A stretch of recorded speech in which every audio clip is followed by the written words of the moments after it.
Hey everyone, I'm Keith. And I'm Marie. And we've compiled a list of our top 10 items that we feel might help your experience if you're new to RVing or if you've been around for a while. So we hope you enjoy it. And if you like the video, hit the like button, hit subscribe, it helps us out. And if there's any questions that you have, leave in the comments and we'll respond as soon as we can. We hope you enjoy.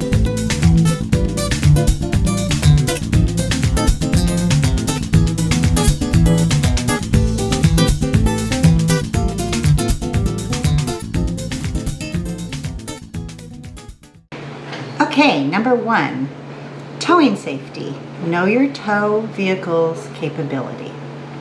That's right. So I see a lot of people online say, hey, can I tow this trailer with this tow vehicle, or is this tow vehicle okay, or this trailer too big, or is this tow vehicle too small, or whatever. It's good to know what your tow vehicle's capabilities are, and there's really easy ways to figure this out because the manufacturers out there provide weight specifications for things so that you can do the calculations, and it's really good to be safe rather than sorry. Even though a vehicle can tow, maybe a small vehicle can tow a large trailer, it's always advised, and it's definitely probably not safe. You know, going downhill, going uphill, you know, all kinds of problems can arise over time. So you want to make sure that your tow vehicle is appropriate for your towable. GVWR. What is that? So yeah, so gross vehicle weight rating is what that stands for. And there's a sticker on the door, the inside of the door of your tow vehicle that specifies what the gross vehicle weight rating is. And what this is the max weight that your tow vehicle can sustain. So if you're, say for instance, my truck has a gross vehicle weight rating of 7,000 pounds, its curb weight is somewhere around 5,000 pounds. Curb weight is the weight that it weighs when it's loaded, ready to go down the road. Okay, yeah. That makes sense. Okay, yeah. So then we're talking about GCWR. Is that gross camper weight rating? So, nope. It's a gross combined weight rating, which is your tow vehicle's weight plus the trailer weight, whatever that weight is, cannot exceed the gross combined weight rating of your tow vehicle. Okay. And that makes sense. Yeah, so to figure out what your gross combined weight rating is, it's usually specified in either on the door sill sticker or in your owner's manual under specifications for that tow vehicle. And you don't want the loaded weight of your tow vehicle and the loaded weight of your trailer to exceed this number. So one of the easiest ways to do this or to figure these numbers out is to load down your tow vehicle with everything that you're going to take camping, including people and full tank of gas and any cargo. Take that down to a scale, get your tow vehicle weighed. That's going to be your curb weight or your total weight of your tow vehicle ready to go down the road. And that should not exceed your gross vehicle weight rating of your tow vehicle. And you can tow your trailer along with you, and they'll also at the scales weigh your trailer weight, your loaded trailer weight, as well as the hitch weight of your trailer. So what we're going to do is put a link in the description below to a website that I find is very straightforward, very easy to understand, and is easy to make these calculations. That sounds helpful. Yeah, and so once you have your tow vehicle and you have your trailer, you just need to do this once, figure it out. And do they charge when you go to the scales? Yeah, I think yeah, usually there's a fee associated with it. I think most scales are. But it sounds like it would be worth it. Yeah, and like I said, you only need to do it once. And unless you change vehicles or campers. That's right. Yeah, you just need to figure out what that combination is capable of, and that you're not exceeding or whatever. So we're going to talk about using a weight distributing hitch with sway control. What does that mean? Okay, so even with small trailers, a weight distributing hitch basically distributes the weight of the camper across the entire length or the frame of the tow vehicle, so that you don't get this sag in the tow vehicle.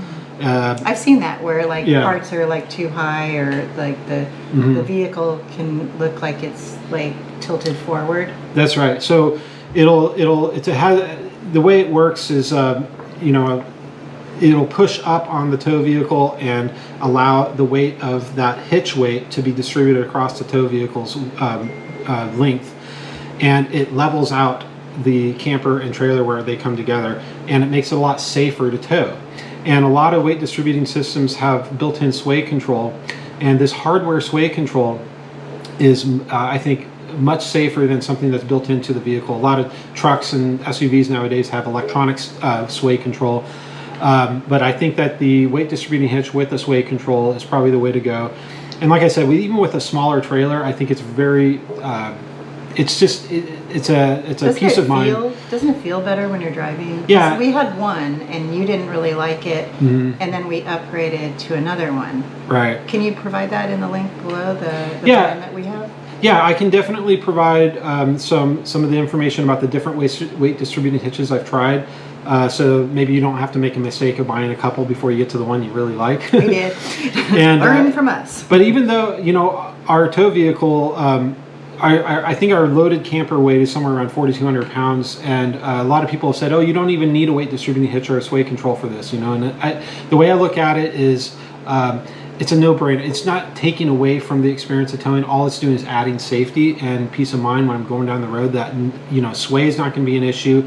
And even if I loaded down the bed of my truck with a bunch of stuff, that's going to increase that hitch weight a lot. It's nice to have that weight distributing hitch for a lot of different reasons. So make sure that you look into that, because it's a big safety thing. Okay, number 2, power. Get to know a basic understanding of your camper's electrical systems. Yeah, this doesn't mean you need to like get real technical with this or become like an electrical engineer or anything, but it's really, I think, beneficial to get some basic understanding of the two different systems, electrical systems, that coexist in your camper. One runs off your battery, and that's called the DC system, and then one is when you plug your camper into like an RV park, what they call shore power, or you plug your camper into a generator. That's then energizing the AC system in your camper. And it's good to know wherever you're going what to expect when you're hooked up or when you're not hooked up. What's going to work, what's not going to work, and how to prepare for different things as you're, you know, planning your trip. So starting off with like the DC system, that's your 12-volt system in the camper. And is that those big batteries in the front? Yeah, so the battery bank in the front is powering the 12-volt system. So the 12. Oh, so that's not the system. That's the source of energy. That's the source. It's the source of energy for the 12-volt system is the battery bank, and that runs in the 12-volt range. Okay, so most of the things in the camper run on 12 volts. There's exceptions like a microwave, an air conditioning unit, you know, maybe a TV set, and the little plugs. Yeah, the household plugs that you see in your camper. Those things are on the AC side, which we'll get to in a minute. Yeah, so the DC system you're using that mainly when you're using it when you're hooked up to an RV park, or when you're not on hookups. It's what powers the lights, the water pump, if you're not on hookups. The slide out, right? Yeah, the slide out, power slide out runs on 12 volts. The power tongue jack runs on 12 volts. The heater blower motor runs on 12 volts. Even when you're hooked up to an RV park, it still runs off of 12 volts. It's just that the RV park or a generator is just charging the batteries. Oh, so when you're at an RV park, it's not just providing you that service, but it's also recharging your batteries? Yeah, so what it's doing when you're hooked up to an RV park is it's energizing, say, the plugs. It's providing power to your AC, maybe to your refrigerator if you've hooked it onto electrical, 120 volts, and all the little plugs and things like that will have power. But the other thing that's happening is that power that's coming into the camper from the hookups is charging your battery bank. That's pretty cool. So that really means that you need to have a battery bank. I've seen a lot of people out there say, hey, do I really need a battery bank, or what is it that I need to get started with RVing? And yeah, you need at least one battery, one 12-volt battery, so that when you're going somewhere, the lights and all these things that work on the 12-volt system will work. Okay, because and also, if you have a solar plug, a lot of new campers have solar plugs on the outside. That's simply just for charging. It's not going to provide 120-volt power, like AC power, to your camper. Solar panels don't work like that. They just, when you plug it into your camper, it's simply charging your battery bank, so that it can recharge it so that you have more power for your DC system. Okay. Only the DC. Yeah, that's right. Yeah, and there's ways to get AC power out of your DC system, and that's called inverting, and people will install inverters. I actually have a video that you might be interested in if you're into that. So like when you're not hooked up and you want to, say, power something like a microwave or the plugs in your camper, you can install an inverter to do that. Well, yeah, we have a whole video on that. Yeah, that's right. So you can check that out. Just to recap, the AC system is your 120-volt system. Your DC system is your 12-volt system. Okay. Now, to do more of a deep dive into this, there's a really good website out there that I'm sure, maybe you've run across. I know it's been out there for years, and this is called the 12-volt Side of Life, and it's good to just run through it. And he goes into a lot of detail that you can skip. DC. Yeah, he goes into the DC side and the charging and all these different things. It's really good to get a good understanding of that if you want. And we're going to put that in the a link in the description below for that as well. It's a great tutorial. Power for boondocking. Yeah. Boondocking. What? That sounds like a backpacking expedition term of some sort. Yeah, I mean, well, it's basically when you're dry camping. It's when you're there's no water. You carrying water with you.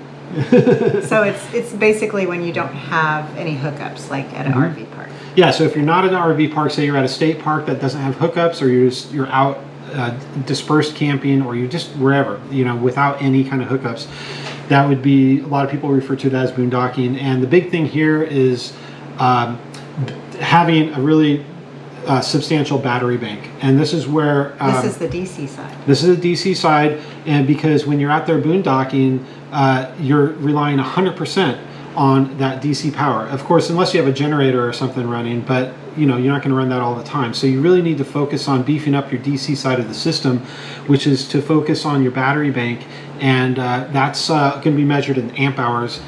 And the more amp hours you have in your battery bank, the more capacity your DC system will have while you're boondocking. So it's good to do a little bit of research on this. Some recommendations would be maybe two, or a combination of 2 or 4 6-volt deep cycle batteries, golf cart batteries. Those are known to be affordable, and they work pretty well. Are they big? No, not. I mean, they're smaller, but they're heavy. Lead acid batteries are pretty heavy, and they require some maintenance. So you have to put distilled water in them once in a while to keep the water level above the plates. That's all stuff that you can figure out as you go.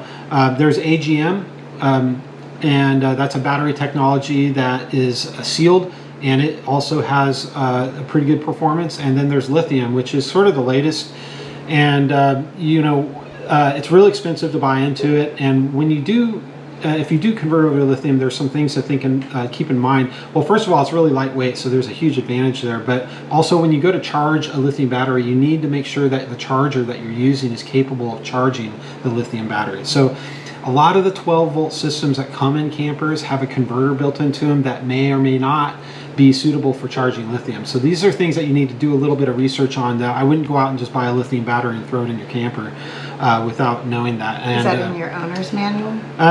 Probably not. I'm not really sure.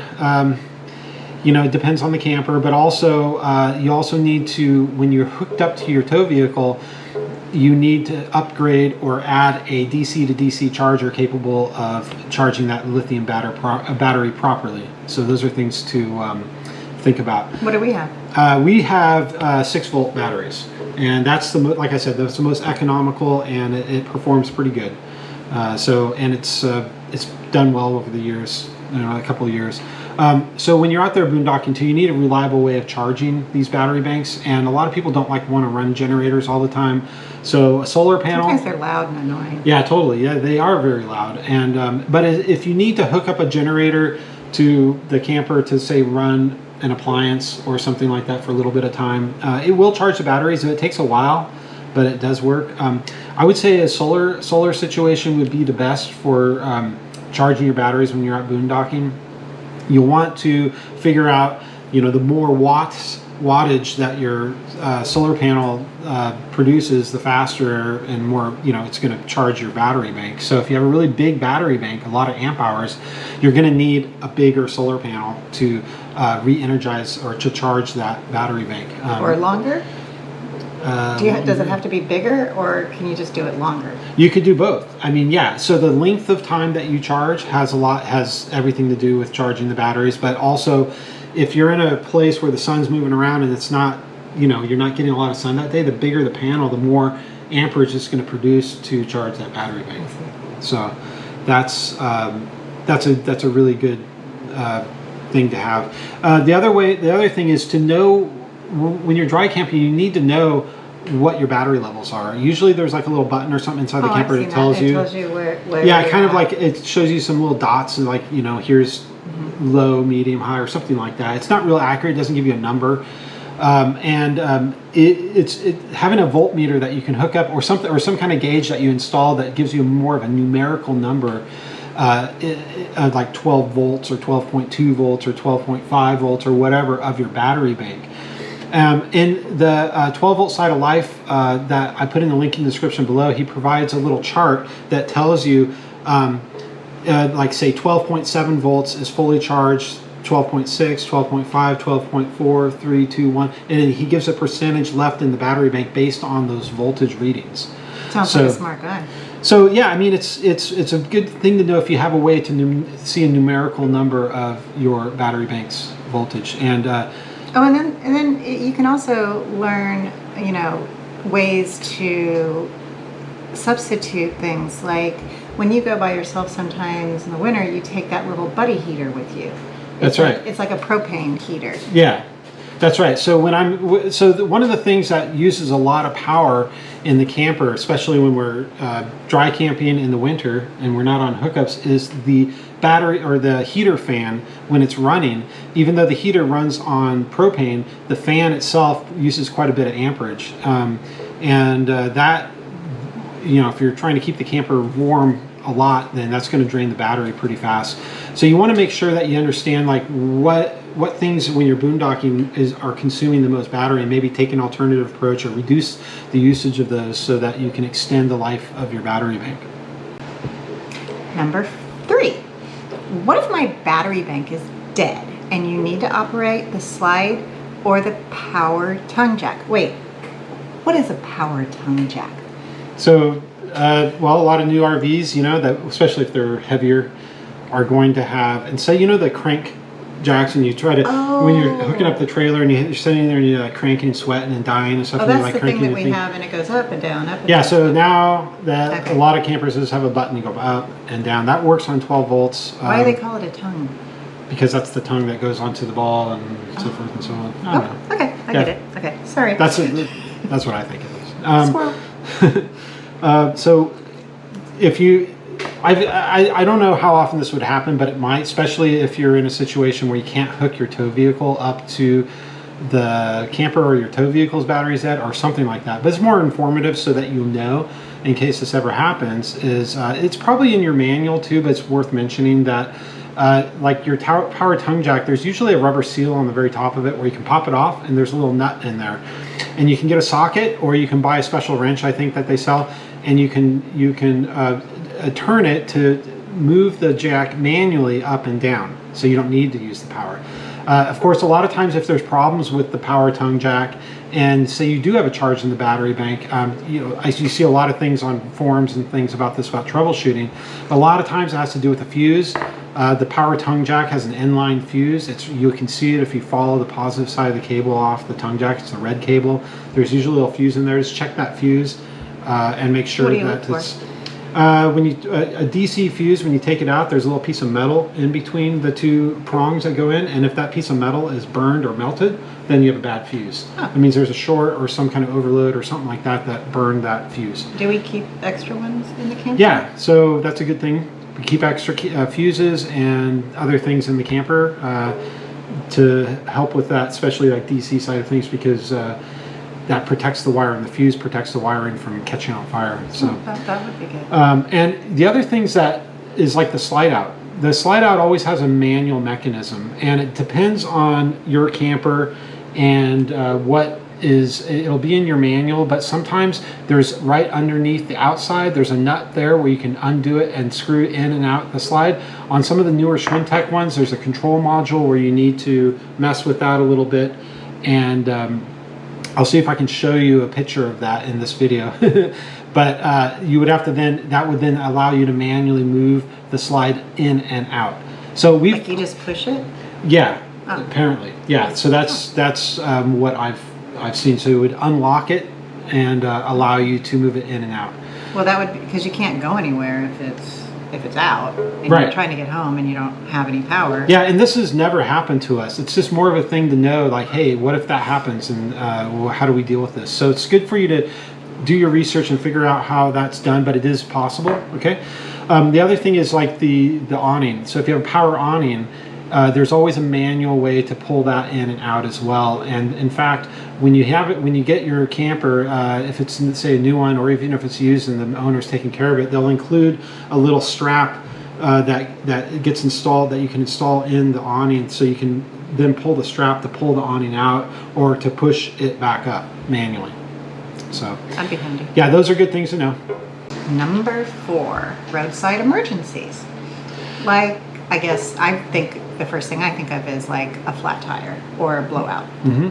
Yeah, and anything that has to do with your tow vehicle or your towable, your travel trailer. Flat tire is probably the most common. But roadside assistance is something that's a kind of a no-brainer. It's worth mentioning, though. You may have roadside assistance through your insurance company or through is that whatever. Like if you have insurance for your car or your truck, is it included?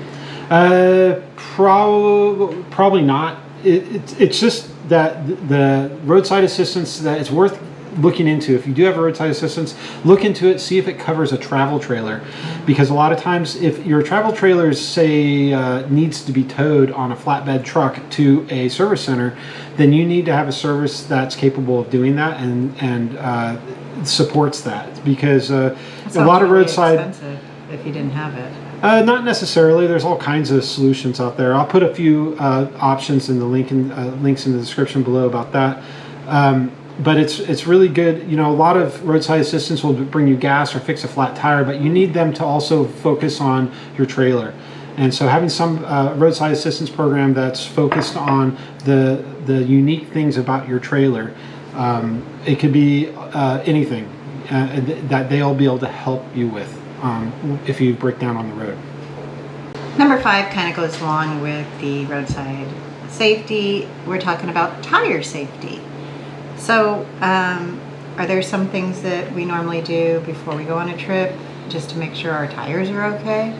I mean, yeah. Obviously if they're flat, but what else do you check for? So, and you can also, if you get a new trailer, check out the tires. Even from the factory, a lot of trailers that are brand new don't have very good quality tires on them.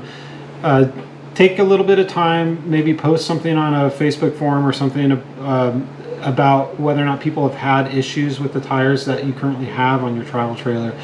It's totally worth the money to replace them, because that's what's between your travel trailer and the asphalt. So you don't want this to fail.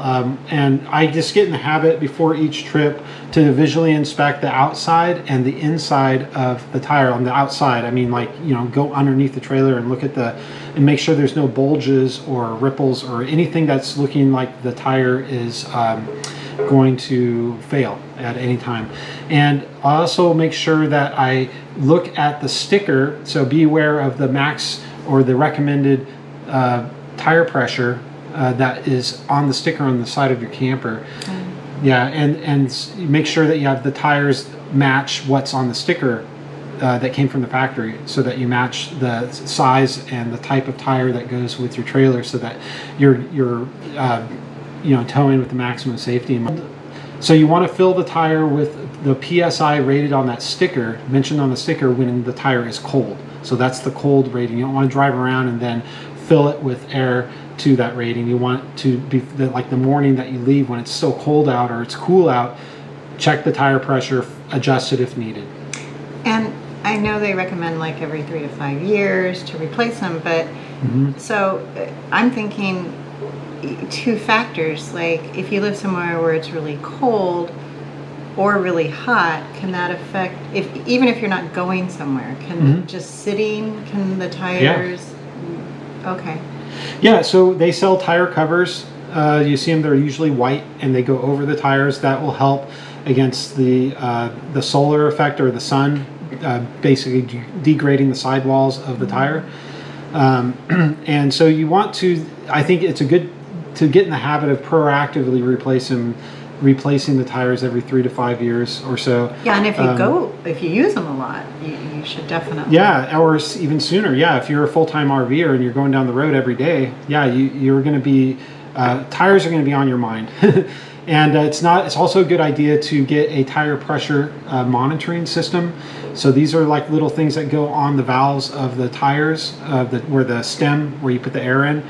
And they communicate with a little thing in your tow vehicle that tells you what the tire pressure is for each tire. Yeah, it's so check it, look into that. It's a good thing. It keeps you sort of gives you a little peace of mind while you're rolling down the road that your tires are okay, because if you get a blowout, it's pretty major thing, and it can really ruin your vacation. Ruin your vacation and cause cost a lot of money and maybe some damage to your trailer. So the other thing I do is I check the torque of the lug nuts probably every couple trips. I just go through and usually on the inside of your camper, there's going to be a sticker somewhere on the camper that tells you what the lug nuts were torqued at from the factory. I think it's somewhere either between 100 and 110 foot-pounds, but check with your particular trailer. And I just go through, I keep a torque wrench with me on the trip so that I know that I can, if I need to, I can torque the lug nuts when I'm out traveling or before every other trip or something like that. So those are good things to keep in mind about tire safety. Number 6, learn how to maintain and fix your own RV. That sounds like a big project. What kind of things can you actually do on your own without taking it to a dealer? Yeah, so a lot of times taking it to a dealer is not convenient. There's usually long wait times where you got to drop the trailer off and you're without your camper for I don't know how many weeks or maybe sometimes months. That would ruin a whole summer. Right, so it's expensive. So maybe if you're doing warranty work, it would make sense. But it's good to know how to do the normal maintenance on your camper without having to worry about somebody else paying somebody else to do it. Now, I know not everybody can do this, but if you can, it's worth it. It's going to save you some money. Things come to mind like lubricating the wheel bearings once a year or something like that. These are pretty simple things to do. Or if you have an issue with maybe the water pump, or maybe some simple issue with a fuse or anything, it could be anything. Just to kind of get a good understanding of how your camper is put together, how it works, and it doesn't have to be huge in-depth stuff, but and if you have friends that RV, you can tag team and get together and have each other help. Absolutely. I know we've done some upgrades and been wonderful. There is like a fan that came with the camper and you replaced that, and man, that made such a difference with the air quality indoors and outdoors. Brings air in and brings air out, like when I'm cooking. That's been a really great upgrade. There's tons of little things, and I think there's videos. If we don't have one, somebody's got one on how there's to a bazillion videos on YouTube about how to put in a max air fan or how to fix a water pump or something like that. So yeah, it's definitely worth it. It's going to save you a ton of money. Also, it's good to bring a little toolkit on the road. I have a little toolbox in the basement area of the camper in the front. We've used that, I can't tell you how many times. Yeah, just for all kinds of stuff. Yeah, it could be anything. You got to tighten something, or you need to, you need a screwdriver or whatever it is. It's good to do other maintenance too, like maybe check out the seals on the roof once a year. I just get on the roof, I walk around, I take a look at like the little seals, the dicor, if there's any that's failing or there's a hole or something like that. I might just squirt some new dicor in there, or to make a seal, maybe put some silicone around, maybe an area on the outside of the camper that where the silicone is eroded off or something like that. It's just good to know how to do all that stuff. And inside, in the bathroom, because it's wet, and there's different kinds of sealers in there too. Yep. It's going to save you a ton of money. Our number 7 is size matters. Does it? Absolutely. So, look, a lot of people are, I think one of the things that we like when we're looking at travel trailers, we get enticed by the inside of the camper and all these things that are, there's like, recliners and jacuzzis, washer dryers, ceiling fans, fireplaces. Now, it goes, you can get these massive, huge trailers. I understand if you've got a family full of kids, man, you need to have them sleep somewhere. I get it. But a lot of times, it's good to think about what kind of a camper are you? What kind of, are you going to be somebody that likes to go to a lot of different places and experience a lot of different things? Are you cool with just maybe just going to an RV park and they've got big slots there for your big RV? That's fine. I get that. And then a lot of people are going to be, they know they want that huge RV, but sometimes it's really good to think about the maneuverability, how easy it is to tow, and the places you can take a smaller RV. Yeah, if you haven't purchased one yet and you're wondering, it's really good to kind of make a list of, like know yourself. Like, are you somebody that likes to rough it? Are you like somebody that wants the conveniences? So that's gonna, and what is your comfort level driving? If you're pulling this big, just pulling ours is stressful, It can be. And with traffic and stuff, so, and ours is very small. So think about those things before you go out and really invest. Yeah, I think you'll find also a lot of small or newer RVs that are small are going to have a lot of creature comforts, like being at home, and they maximize the space on the inside. So ours has a big slide out that makes the inside really huge, but the camper is only 20 feet long. It allows us to take it pretty much anywhere we want to go, and it's a dream to tow. It's so much easier to tow than something really huge. So keep that in mind if you're on the fence about that. It's worth it to go to a place and walk through some of the newer, smaller campers, and you'll be surprised how nice they are.